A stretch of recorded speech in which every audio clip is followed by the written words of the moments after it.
Bonjour, dans cette vidéo, on va voir le menu transformé. Pour commencer, je crée un nouveau projet et une nouvelle composition avec la taille HDTV 720 et une cadence de 25 images par seconde et une couleur d'arrière-plan blanche. J'importe une image quelconque. Moi, j'ai choisi une image d'un appareil photo Sony et je la glisse sur la piste de montage. Ensuite, j'écris un texte, Sony par exemple.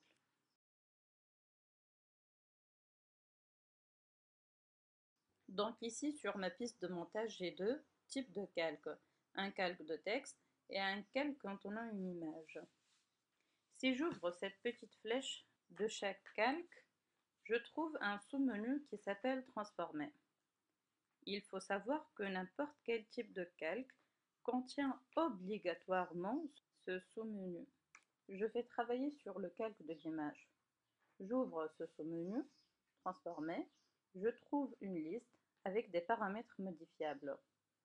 Je trouve point d'ancrage, position, rotation, échelle, opacité.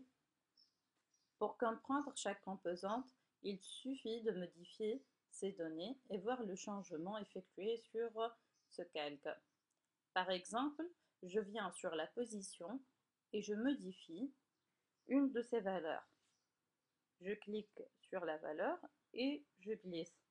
Ou bien je clique sur la valeur et je tape une autre valeur. Et on regarde ce qui s'est passé. En fait, l'image s'est déplacée sur la ligne horizontale. Maintenant, si je clique sur la valeur et je glisse dans le sens contraire, l'image se déplace dans l'autre sens. L'autre valeur concerne plutôt la position du calque sur l'axe vertical. L'échelle. L'échelle, elle concerne la taille du calque. Si j'augmente cette valeur, la taille du calque augmente aussi. Et inversement, si je la diminue, la taille du calque se réduit. Là, dans cette case, on trouve une petite chaîne. Si je l'enlève et je modifie par exemple cette valeur, le calque s'agrandit seulement sur l'axe horizontal. L'agrandissement ne se fait pas d'une manière proportionnelle. L'image risque de s'écraser. Et si je modifie l'autre valeur, l'image s'étire et s'écrase sur l'axe vertical. Donc cette chaîne permet de conserver la proportion de la taille du calque. Si je l'active et je modifie l'une de ces valeurs, l'autre valeur change systématiquement. La rotation, comme son nom l'indique, est responsable de la rotation du calque. On trouve ici deux valeurs. Cette première valeur à droite indique le degré de rotation. Par exemple, si je veux tourner mon appareil d'un angle de 45 degrés, il suffit de taper ici 45 et je fais entrer. Cette valeur à gauche indique le nombre de tours. C'est-à-dire, si je tape 1 ici, c'est comme si j'ai écrit 360 degrés dans la valeur à droite. Essayons ça. Je vais écrire ici 360 degrés. Et hop, j'aurai un tour à gauche et 0 degré à droite.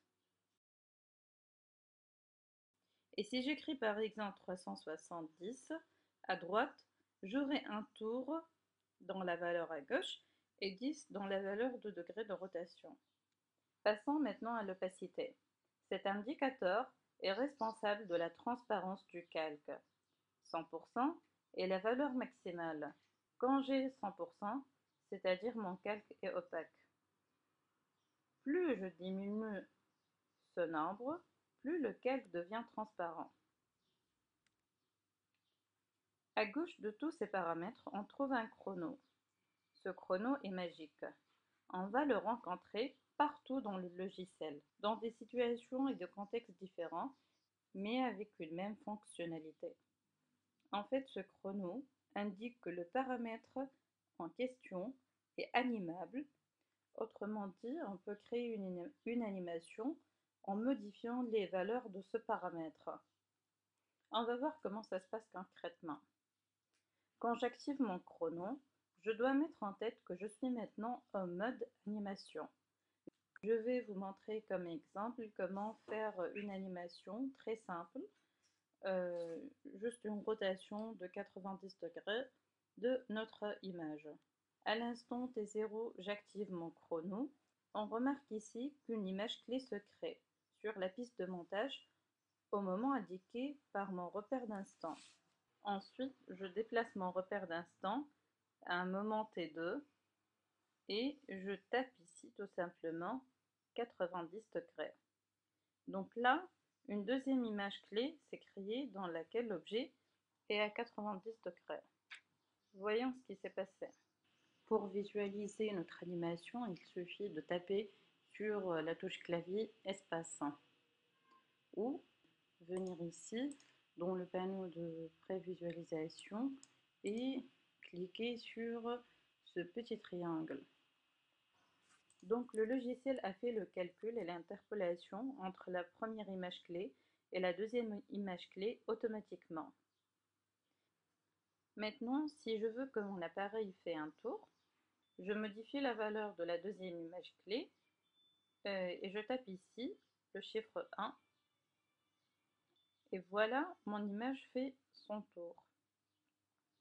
Pour supprimer une animation, il suffit de supprimer ces images clés. Pour ce faire, on doit les sélectionner et appuyer sur la touche clavier Efface. Il y a une deuxième méthode pour effacer l'animation. Là, je dois faire tout d'abord un CTRL-Z pour retrouver mes images clés. Et donc, la deuxième méthode pour supprimer une anime, il suffit de désactiver le chrono et les images clés disparaissent. Mais faites attention, lorsqu'on supprime une animation, il faut être attentif à la position de notre repère d'instant parce que l'animation s'effacera et l'objet gardera l'information à l'instant où a été placé ce repère.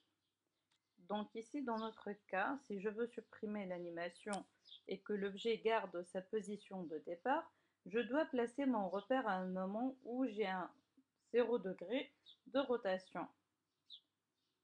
Maintenant, je désactive mon chrono. Voilà, je n'ai plus de rotation, l'image est fixe et l'appareil est à sa position de départ. Le même principe s'applique sur les autres paramètres. Par exemple, je veux que mon appareil s'affiche en fondu enchaîné sur une période de 2 secondes. Donc je vais travailler avec le paramètre opacité. Je mets mon repère à l'instant T0, j'active mon chrono et je change la valeur ici 0% pour qu'elle soit totalement transparente. Je déplace ensuite mon repère d'instant après 2 secondes et je tape ici la valeur de 100%. Et voilà le résultat. L'opacité de l'objet augmente de 0% à 100% sur une période de 2 secondes, ce qui a donné l'effet du fondu. Maintenant, je vais animer mon texte. Je vais travailler toujours avec le menu transformer. La méthode et le principe d'animation sont les mêmes. J'active mon chrono, je crée mes images clés à des instants bien précis.